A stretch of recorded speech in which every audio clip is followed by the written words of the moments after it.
होता है कि किसी व्यक्ति के साथ में कि एक लाइन लंबी हो जाती है, दूसरी छोटी हो जाती है।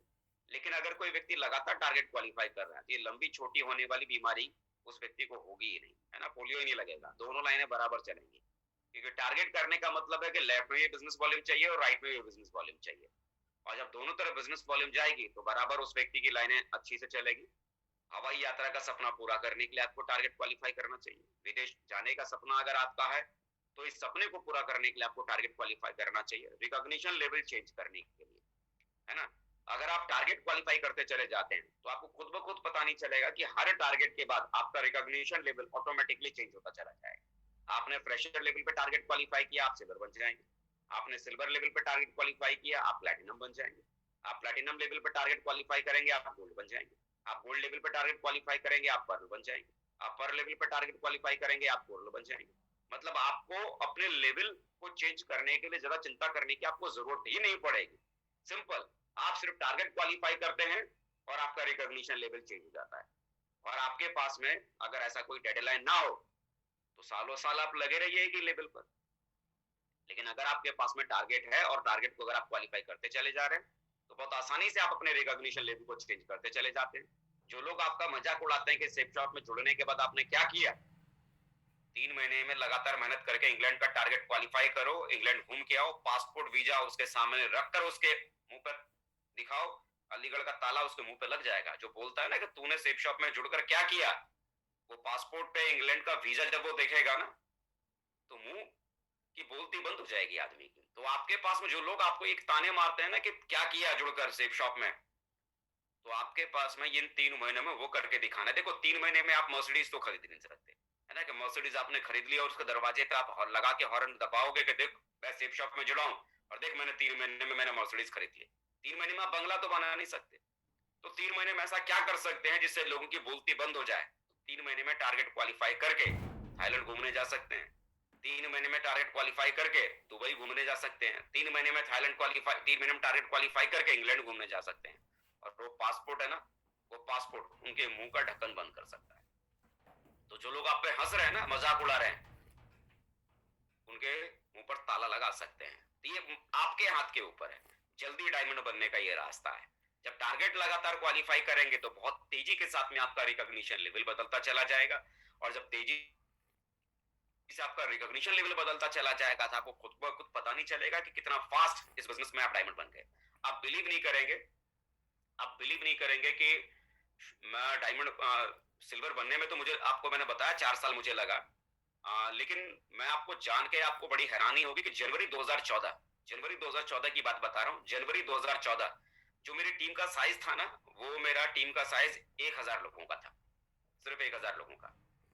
और उससे पहले मुझे नहीं मालूम था कि टारगेट करने से क्या फायदा होता है। लेकिन जब मेरी अपलाइन ने बैठकर मुझे समझाया कि अजय जी अगर आप टारगेट पे फोकस करके काम करना आप शुरू करते हैं, तो आपको खुद ब खुद पता नहीं चलेगा कि आप कितनी तेजी से आप आगे बढ़ते चले जाएंगे। यू कांट बिलीव, आपको बिलीव नहीं होगा। जनवरी 2014 मेरी टीम का साइज 1000 लोगों का था और 31 दिसंबर 2014 मेरी टीम का साइज 10,000 लोगों का था। सिर्फ एक साल, सिर्फ एक साल टीम 1000 से 10,000 तक पहुंच गई, सिर्फ एक साल के भीतर। ऐसा कब हुआ? जब मैंने फोकस करके काम करना शुरू किया, जब मैंने टारगेट्स पे मैंने फोकस किए और टारगेट्स के ऊपर फोकस करके काम करने की शुरुआत की, तो चीजें बहुत आसानी से होती चली गई, है ना? तो टारगेट पे फोकस करके जब आप काम करना शुरू करते हैं, तो बिलीव कीजिए आपके साथ काम बहुत फास्ट होना शुरू हो जाता है। जल्दी कैपिंग पे जाने का ये सबसे बड़ा आसान रास्ता है।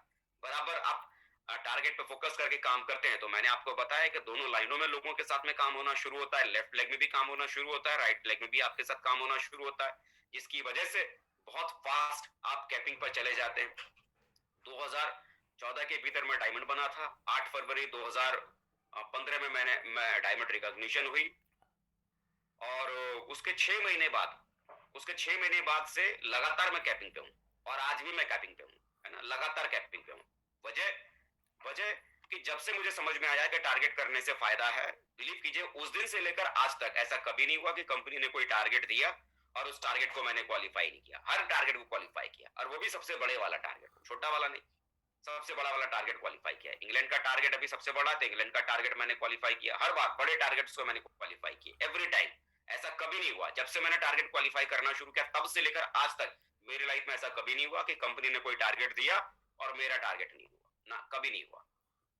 तो लगातार टारगेट को फोकस किया, कैपिंग पे हूँ, ज्यादा पैसा कमाने का मौका आपको मिलता है तो डेफिनेटली है, जब दोनों तरफ काम होगा, टारगेट करेंगे तो पैसा आपके पास ज्यादा आएगा ही। कंपनी की विनर लिस्ट में नाम डलवाने के लिए आपके पास में मौका मिलता है ना। कंपनी जब टारगेट खत्म होता है तो जिन लोगों ने टारगेट क्वालिफाई किए हैं, कंपनी उनकी लिस्ट बनाती है और उस लिस्ट को अपनी वेबसाइट पे डालती है, और वो वेबसाइट पूरे हिंदुस्तान में, उस वेबसाइट को लोग, उस लिस्ट को पूरे हिंदुस्तान में लोग देखते हैं। अब जरा सोचिए कि पूरे हिंदुस्तान में लोगों के बीच में आपकी अपनी एक पहचान बनती है, मतलब विनर्स की लिस्ट बनती है, विजेताओं की लिस्ट बनती है, जिन्होंने कुछ करके दिखाया, जिनके भीतर जीतने का मादा था। और ऐसे लोगों की लिस्ट में अगर आपका नाम हो, और वो लिस्ट जब आप अपने टीम में लोगों को दिखाएंगे कि भाई मुझे ऐरा गैरा नहीं समझना, उस लिस्ट को जब आप खोल के अपनी टीम के डाउनलाइंस को दिखाते हैं कि देखो इस विनर्स की लिस्ट में मेरा नाम, तो बिलीव कीजिए आपकी टीम का आपके ऊपर जो बिलीव लेवल है ना, वो कई गुना बढ़ जाता है। जब उस विनर्स लिस्ट में आपका नाम होता है और आपकी टीम उस लिस्ट को देखती है, तो आपकी टीम का मोरल बहुत हाई हो जाता है। तो सबसे बड़ी चीज क्या है कि टारगेट करने से एक नहीं बल्कि कई सारे फायदे हैं। मेरा तो ये मानना है, टारगेट करना मतलब सावित्री के वरदान के जैसा है ना। ये कहानी अक्सर करके मैं बहुत सारी जगह सुनाता हूँ, लेकिन ये टारगेट करना मुझे एकदम लगता है सावित्री के वरदान के जैसा है। आप सभी ने सावित्री की कहानी सुनी है ना। जब यमराज सती सावित्री के प्राणों को लेकर जा रहे थे, तो सती सावित्री उनका पीछा करते करते यमराज जी के दरवाजे तक आ गई। यमराज ने बोला कि हे देवी, यहां तक तो मेरा पीछा करते करते आ गई, लेकिन अब इसके आगे आप जा नहीं सकती, आप वापस लौट जाओ। सती सावित्री ने बोला बिल्कुल नहीं जाना है, बगैर अपनी पति के प्राणों को लिए बगैर यहाँ बिल्कुल नहीं जाना है। बोला ना, आपके पति के प्राण को तो वापस नहीं कर सकता, हाँ लेकिन चाहो तो वापस लौटने के बदले में कोई एक वरदान जरूर दे सकता हूँ, है ना। सती सावित्री के जो ससुर थे ना, वो बचपन से ही अंधे थे। उनके ससुर साहब वो बचपन से ही अंधे थे। तो सती सावित्री ने यमराज जी से बोला कि महाराज, अगर आप मुझे कोई वरदान देना चाहते हो तो मुझे एक वरदान दो। बोला मांगो। तो उन्होंने एक वरदान मांगा कि हे महाराज, मुझे एक वरदान दो कि मेरे ससुर अपने पोते को सोने के कढ़ाई में नहाता हुआ देखे। क्या बोला? कि मेरे ससुर अपने पोते को सोने के कढ़ाई में नहाता हुआ देखें। और यमराज जी ने क्या बोला, ये तो बड़ा आसान सा मांग लिया, भाई पोते को सोने के कढ़ाई में नहाता हुआ ही तो देखना चाहती है। बोले इसमें कौन सी बड़ी बात है, तथास्तु। उन्होंने एकदम झट से बोल दिया। लेकिन मजे की बात, सती सावित्री ने तो मांगा सिर्फ एक वरदान, और यमराज जी ने भी दिया सिर्फ एक ही वरदान, लेकिन उस एक वरदान में कितनी सारी चीजें पूरी हो गई। पहली चीज, सती सावित्री जी ने क्या मांगा, मेरे अपने पोते को मेरे ससुर सोने के कढ़ाई में नहाता हुआ देखें, अपने पोते को सोने के कढ़ाई में नहाता हुआ देखें। अब देखो, सती सावित्री के जो ससुर थे वो बचपन से अंधे थे, आंखें तो थी नहीं, लेकिन उनकी चाहत थी कि वो अपने पोते को सोने के कढ़ाई में नहाते हुए देखें। तो जब अंधे थे तो बगैर आंखों के अपने पोते को नहाते हुए कैसे देखते? एक झटके में ससुर जी की आंखें वापस आ गई ना, पूरी दुनिया वो देखने लग गए।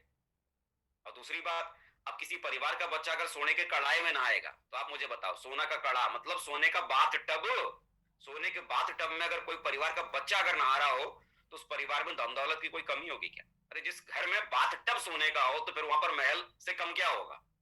तो जो भी धन राजपाट जो गया हुआ था सती सावित्री के पति का या उनका, वो सारा राजपाट धन दौलत सब वापस आ गया। दूसरी शर्त पूरी, ससुर जी की आंखें वापस आ गई, सोने का बाथ टब बन गया, मतलब राजपाट धन दौलत सब कुछ आ गया। और तीसरी बात, सती सावित्री प्रतिव्रता नारी थी, बगैर पति के इस दुनिया में पोता कैसे हो सकता था। तीसरे ही झटके में पति के प्राण वापस आ गए। देखो, उन्होंने यमराज जी से क्या सीधे सीधे एक ही चीज मांगी थी, चुपचाप से मेरे पति के प्राण वापस दे दो। यमराज साहब ने क्या बोला, नहीं दूंगा। तो नहीं देने के चक्कर में खाली एक वरदान दिया, और उस एक वरदान से पति के प्राण तो देने ही पड़े, साथ में अमीर भी बनाना पड़ा, उनके ससुर जी की आंखें भी देनी पड़ी, है ना। चुपचाप अगर एक वरदान दे देते तो क्या बिगड़ जाता। तो आप देखो क्या किया उन्होंने, सिर्फ एक वरदान से कितने सारी सिद्धियों को उन्होंने पूरा कर लिया। ये जो टारगेट है ना, टारगेट एकदम विन विन वाली सिचुएशन है। अगर आप सिर्फ टारगेट पे फोकस करते हैं, टारगेट पे फोकस करके आप काम करना शुरू करते हैं, तो कई सारी चीजें एक साथ, कई सारी चीजें आपके साथ होना शुरू हो जाती हैं। कई सारी चीजें, टारगेट आप क्वालिफाई करते हैं तो देखिए आपकी दोनों तरफ की लाइनें बैलेंस होकर काम होना शुरू हो जाता है, आपके पास में लगातार चेक आना शुरू हो जाता है, आपका नाम विनर लिस्ट में आ जाता है, लगातार आपका रिकॉग्निशन लेवल आपका बदलना शुरू हो जाता है, आपकी टीम में अपनी पहचान बननी शुरू हो जाती है। एक साथ कितने सारे फायदे, है ना, ढेर सारे फायदे। मैंने भी आपको इससे पहले मैंने गिनाए ढेर सारे फायदे।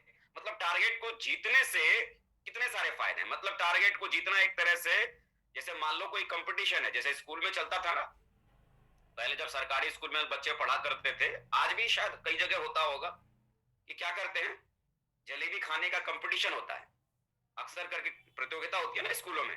मान लो एक कंपटीशन है जिसमें जलेबी खानी है, कि जो बच्चा जितनी ज्यादा जलेबी खाएगा उसको 1100 रुपए का इनाम मिलेगा। अब एक बात बताओ, आपने जलेबी खाना शुरू की और आप अगर नहीं जीते तो क्या फर्क पड़ता है?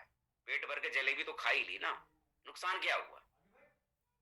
पेट तो भरी गया ना जलेबी खाने से। तो सबसे बड़ी बात है कि अगर नहीं भी जीते तो भी पेट भर जलेबी खा लिया।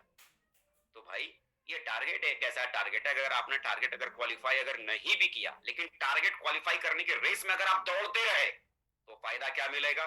कि जिस स्पीड में आपका पहले काम चल रहा था उससे ज्यादा स्पीड में अभी काम चलेगा। जितना पैसा पहले आप पिछले 3 महीने में आपने कमाया था, लेकिन टारगेट की रेस में दौड़ने की वजह से उससे ज्यादा पैसा आप इन 3 महीनों में कमा लेंगे, कारण कि टारगेट की रेस में आप दौड़ रहे हैं, टारगेट के लिए आप दौड़ रहे हैं। पहले से बेहतर पोजीशन में, फायदा ही फायदा, नुकसान मुझे कहीं से नजर नहीं आता।